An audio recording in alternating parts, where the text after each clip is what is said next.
Perkenalkan, saya Reva Rosdiana dengan NIM 2310211320109. Jadi, sesuai dengan opening tadi, di video kali ini saya akan membahas mengenai penambangan nikel di Raja Ampat untuk memenuhi tugas hukum lingkungan. Namun, sebelum memasuki pembahasan, saya akan menjelaskan sedikit mengenai pencemaran lingkungan dan pengerusakan lingkungan. Jadi, menurut Undang-Undang Nomor 32 Tahun 2009 Pasal 1 Angka 14, pencemaran lingkungan hidup adalah masuk atau dimasukkannya makhluk hidup, zat, energi, dan atau komponen lain ke dalam lingkungan hidup oleh kegiatan manusia sehingga melampaui baku mutu lingkungan hidup yang telah ditetapkan.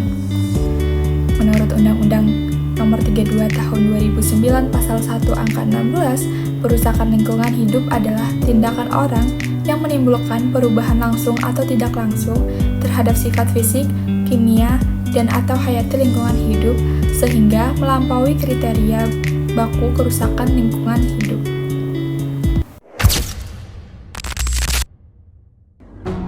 Kronologi penambangan di Raja Ampat.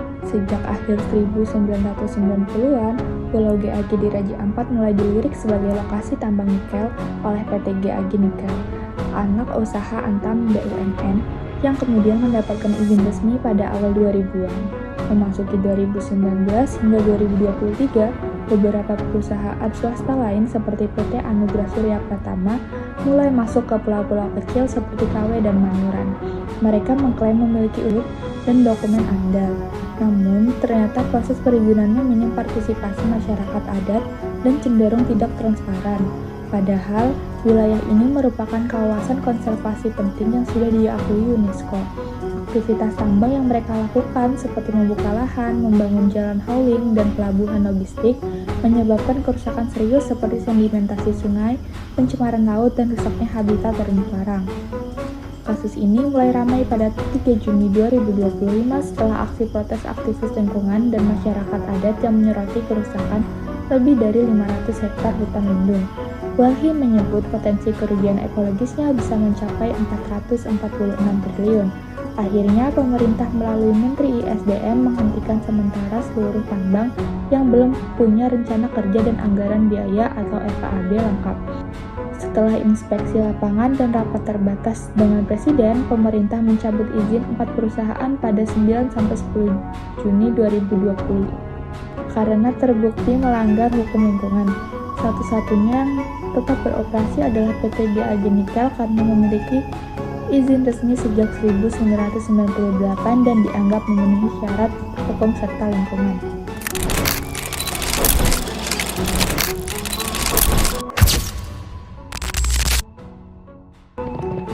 Laporan dari Organisasi Lingkungan Awariga Nusantara menyebutkan bahwa dampak tambang nikel ini tidak hanya merusak alam, tetapi juga berpengaruh negatif terhadap ekonomi lokal.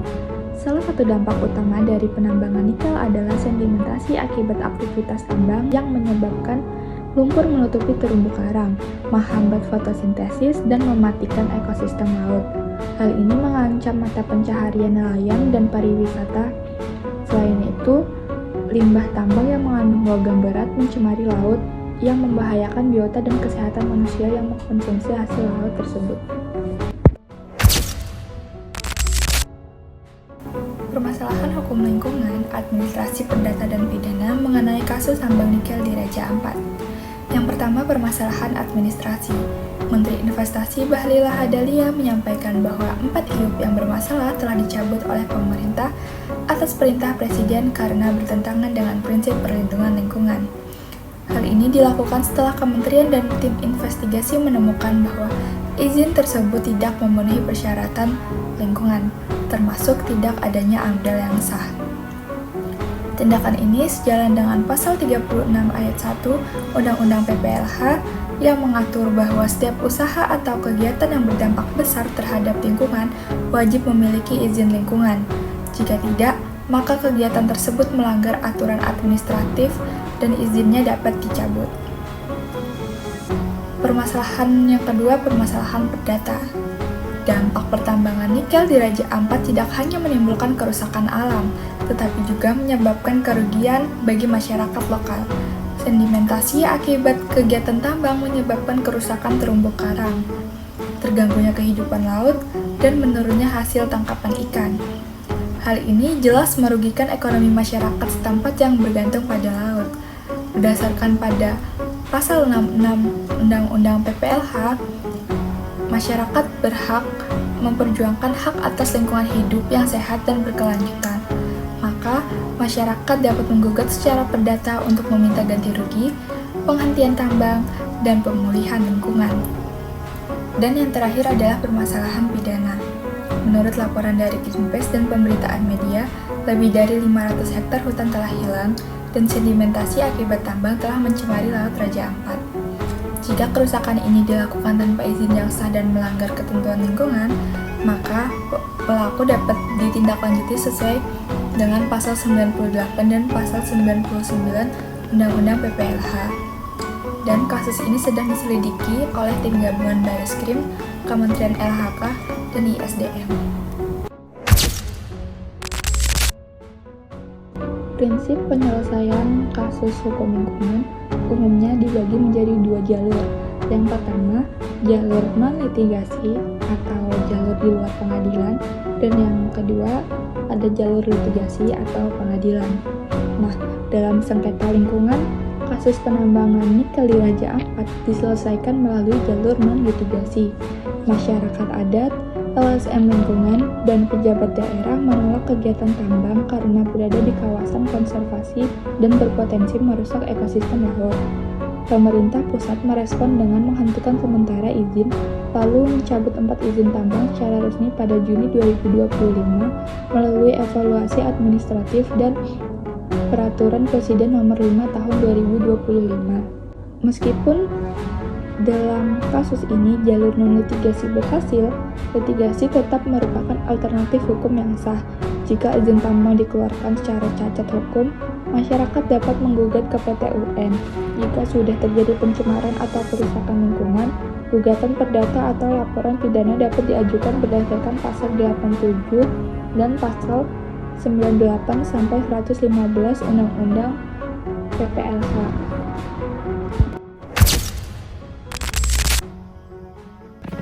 Peran serta masyarakat dalam pengelolaan lingkungan hidup merupakan bagian penting yang diatur dalam Pasal 70 Undang-Undang Nomor 32 Tahun 2009.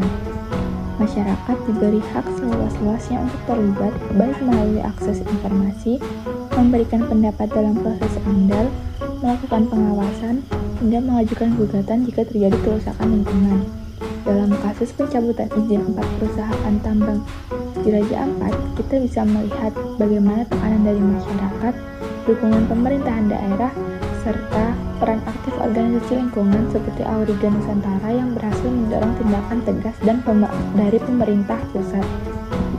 Ini menunjukkan bahwa peran masyarakat bukan sekadar formalitas, tapi benar-benar bisa membawa perubahan nyata. Pengakuan terhadap partisipasi masyarakat ini sebenarnya sudah ada sejak Undang-Undang Nomor 4 Tahun 1992 dan diperkuat dalam Undang-Undang Nomor 23 Tahun 1997.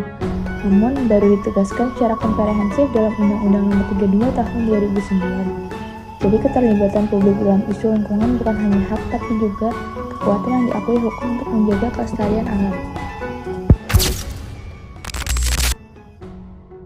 Penjelasan mengenai pengaitan kasus penambangan nikel di Raja Ampat sesuai dengan Pasal 2 Undang-Undang PPLH dapat dilihat di slide berikut.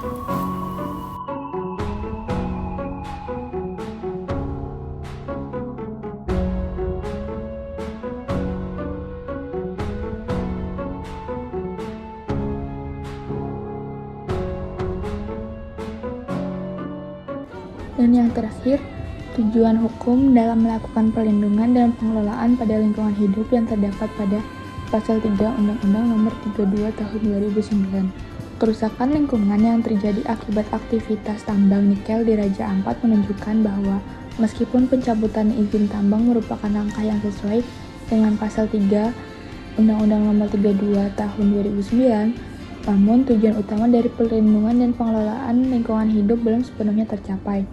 Misalnya tujuan untuk menjaga kelangsungan fungsi lingkungan hidup dan menjamin kelestarian ekosistem menjadi sulit terpenuhi jika tidak disertai dengan langkah pemulihan yang nyata. Selain itu, tujuan mencegah kerusakan sudah tidak relevan dalam konteks ini, karena kerusakan sudah terjadi, sehingga pendekatannya harus bergeser ke pemulihan dan penegakan tanggung jawab lingkungan. Pemerintah tidak cukup hanya mencabut izin, tapi juga harus melakukan restorasi ekologis, menegakkan prinsip polluter pays, dan melibatkan masyarakat dalam pemantauan serta pengawasan wilayah yang rusak.